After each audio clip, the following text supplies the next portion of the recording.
बिस्मिल्लाहिर्रहमानिर्रहीम।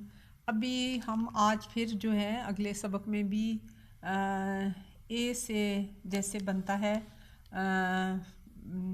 ए और M M M का मतलब होता है हूँ। आप देखें कि अ की साउंड आपने लगाई और साथ मीम लगा दिया। उर्दू में हम सीधी तरफ से पढ़ते हैं, इंग्लिश में हम लेफ़्ट साइड से लिखते हैं। और जब हम ये पढ़ेंगे भी तो इसको लेफ़्ट हैंड साइड से पढ़ेंगे। और ए से शुरू होता है A R E R. R जो है वो हैं के लिए इस्तेमाल होता है। अब देखें कि आ और ये जो आर है ये रे के लिए उर्दू में आता है और आर, तो ये बन गया आर। अब जो है बाजू जो है उसको कहते हैं आम, ए आर एम, आम। अब यहाँ पे भी देखें, आ के लिए अलिफ, आर के लिए रे और एम के लिए मीम, तो ये बन गया आम, बाजू।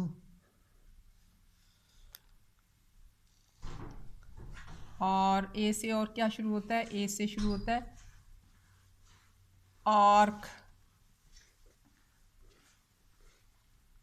आ रे और के जो है उसके लिए काफ आता है आर्क।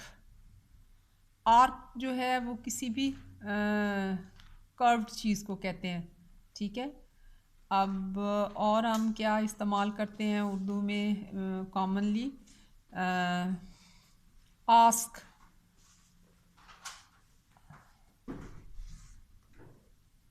आस्क, आस्क जो है उसका मतलब होता है पूछना।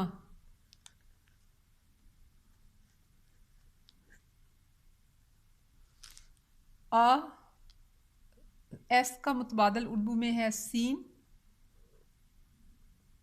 और आगे है काफ, आस्क।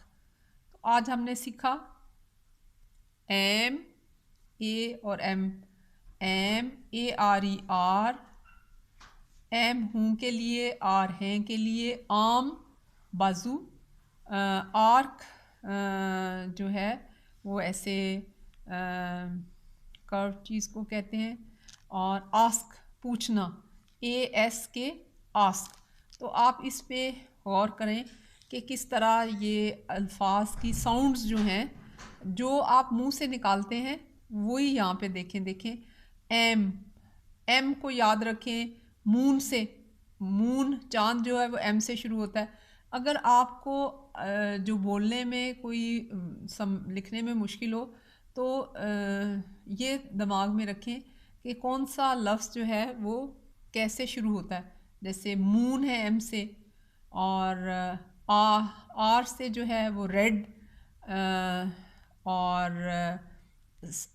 शु सीन जो है सन जो है, एस जो है वो सीन की आवाज़ निकालता है।